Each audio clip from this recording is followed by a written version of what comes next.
Welcome back. Today we're going to be talking about secret societies. So I got this a little while ago. Actually, it was a few years ago, I think. And it was actually given to me as a gift because the person who gave it to me knows that I'm interested in secret societies, and I especially was when I was a kid, when I was younger. I really thought they were just super interesting. So this is from Time, Secret Societies, Decoding the Myths and Facts of History's Most Mysterious Organizations. So we have Archives of the Knights Templar, Pyramid and All-Seeing Eye, Masonic Emblem, and George Washington Freemason. So I think these are just some of the things. And it's got a little busted in the move.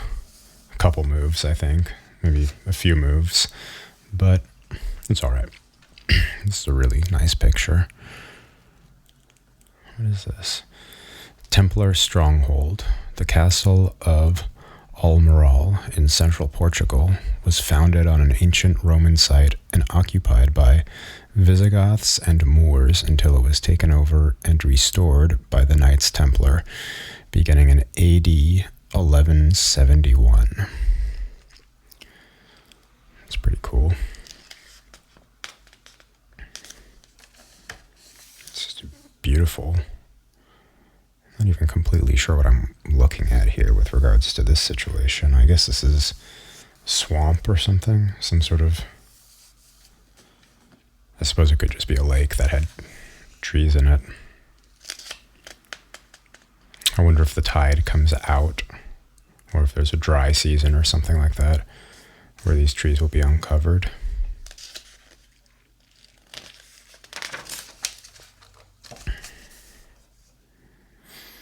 So, contents.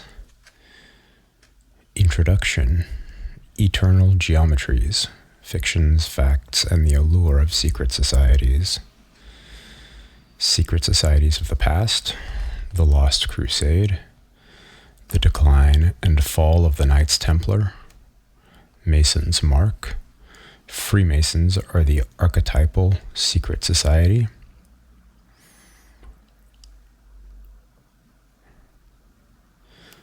The Rosicrucians, how a fictional seer shaped the Enlightenment. The Illuminati, a German professor sought to change the world. Frauds and forgeries, from the Priory of Sion to the Elders of Zion. Fraternal societies, Skull and Bones meet the Bohemian Grove. Bohemian Grove, it's a funny one. Funny one is a funny word, or two words. The World of Dan Brown.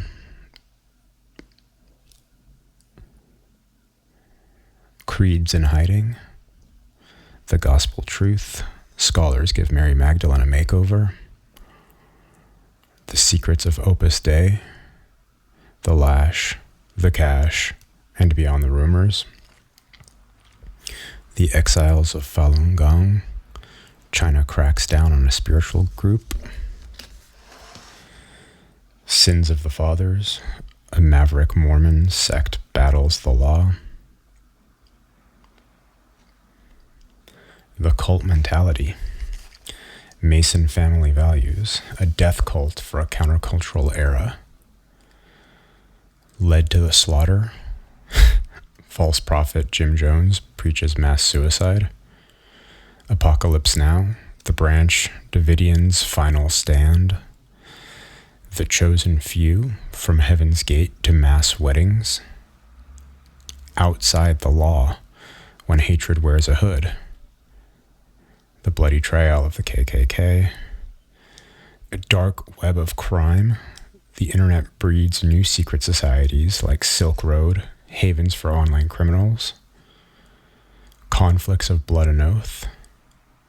the twisted moral code of the mafiosi, and showing the colors, the criminal elite on the street.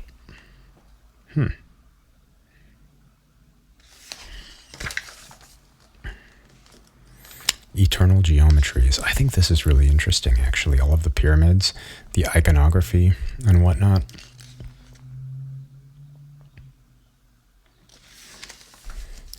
I'm just going to flip through, see if anything looks particularly interesting or what have you. Here we go. Shady proceedings. Members of California's exclusive Bohemian Grove community gather under towering redwoods north of San Francisco in 1924. Who catered this event? That's what I want to know. I don't know if you can tell, but all these place settings look like really good. I know maybe that's not what I'm supposed to think about here, but I can't help but wonder.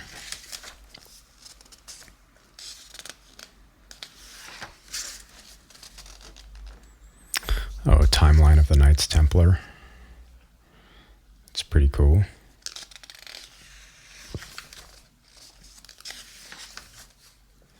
It's very nice, sort of illustration, calligraphy. Mason's mark. They're so dramatic, the whole... It's been a while since I've read a physical magazine. I read a lot of books and I read a lot of periodicals online. But some of these headlines are kind of funny.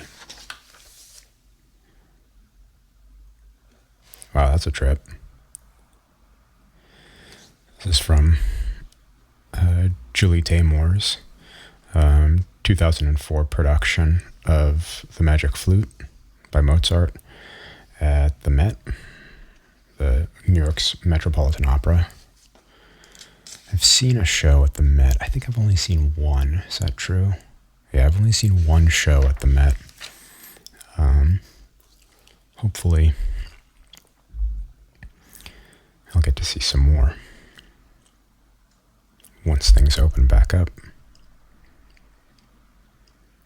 This is interesting. A Masonic all-star team, modern Masons who left a mark. We have Joseph Smith, Mark Twain, William Howard Taft, Henry Ford, Harry Houdini, Winston Churchill, J. Edgar Hoover, Thurgood Marshall. Oh, this is great, actually. Okay, this is really cool. Here's a picture, but then you can see the editors of Time have gone through and put little markers on various things. And then you can go over to the legend over here, and it tells you what each of these stand for. This is really useful for, at least I think it is, especially when it comes to dealing with iconography and things like art history. I really like it a lot. You know, if you go see like a Raphaelite painting or something in a museum, and the imagery all, for the by and large, means something, right? It tells a story, typically a story from the Western canon, and more specifically, typically from, if we're talking about like Michelangelo and Da Vinci and these folks, we're talking about biblical stories, right? And these icons mean various things or stand for various vignettes. But I think contemporary viewers don't always know what those references are.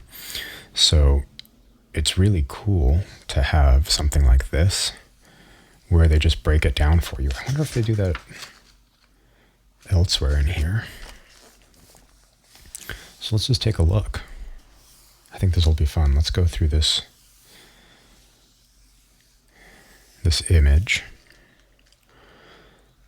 Where does this come from? From the collection of the Grand Lodge of British Columbia and Yukon Archives. So Masonic emblems and symbols. Masonic imagery draws from a wide variety of sources, including the tools of medieval trade guilds, ancient and Gnostic lore, and the works of legendary builders of the past. The Masonic poster at right, published in New York in 1908, incorporates many of the most famous symbols of the society. Okay, so number 1, the eye. Commonly called the all-seeing eye or the eye of providence. This ancient image of omniscient knowledge is a reference to the supreme being whose existence most Masons must acknowledge. Placed atop a pyramid, the eye appears on the Great Seal of the U.S. on the reverse side of the dollar bill. The origins of the symbol have been traced to ancient Egypt. Yeah, that's an interesting thing. One of the interesting things about the iconography on American money, American as in United States of America, I should specify, the US dollar, there's a handful of this Mason stuff on there, and the eye is one of them.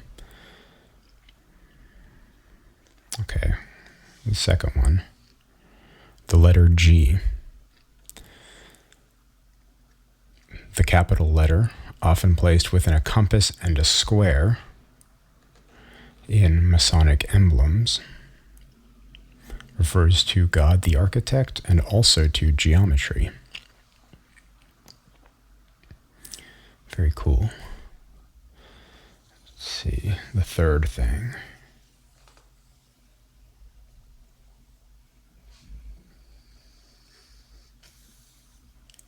Number 3, the temple. Masons look to the builders of Solomon's 2 temples in Jerusalem as the pioneers of their craft or knowledge. Very cool. Very cool. Also interesting. I haven't been to Jerusalem, but from all accounts, it's an interesting place to visit.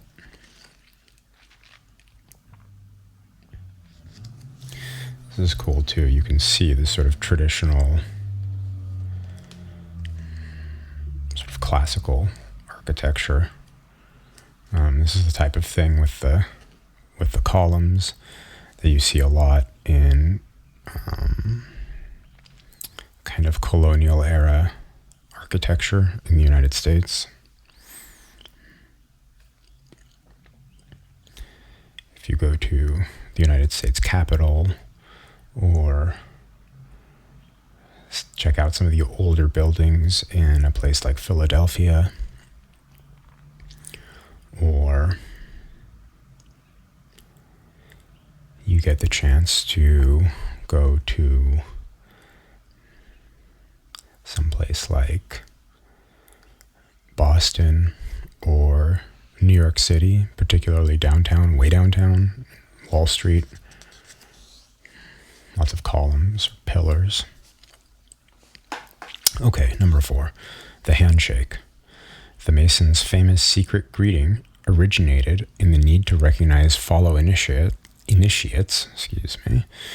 in the trade secrets of medieval building. Initiation, number 5. Oh, I suppose it's this whole scene is number 5. We have the book, and we have this sort of kneeling situation, the rug, the candles.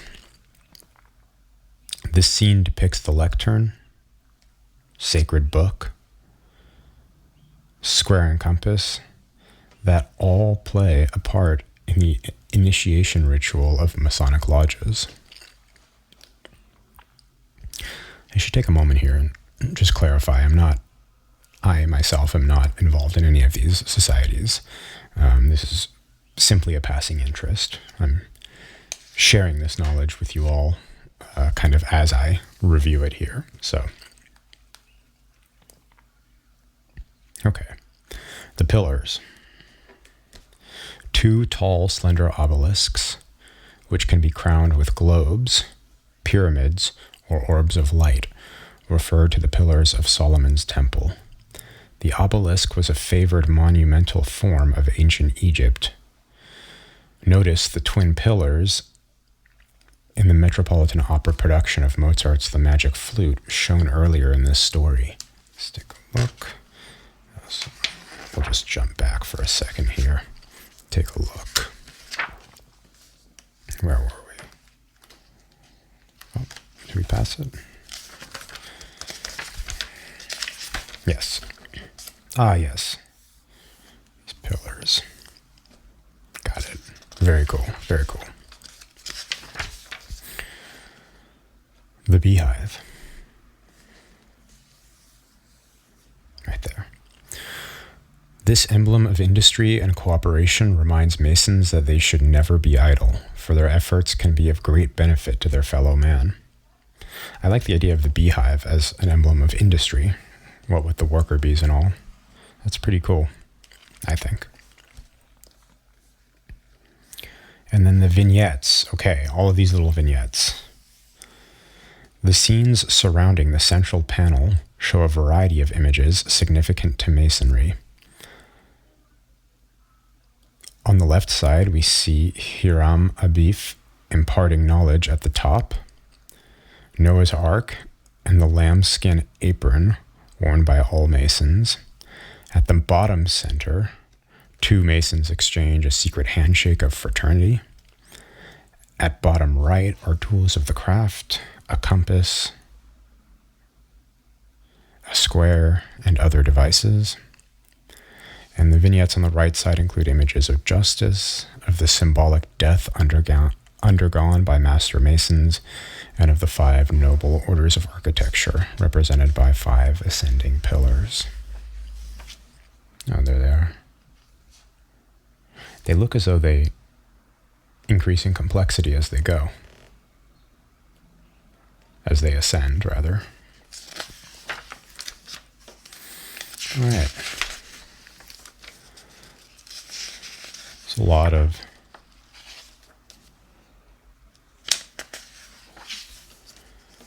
stuff in here.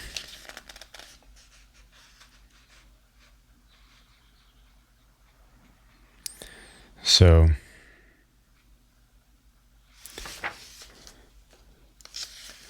I suppose that's it for now. I can maybe do some more of this in the future if you thought it was interesting, or if you wanted me to go through more of this. But I think that's good for now. So let me know. What do you think? Did you like this? You want to hear more of this?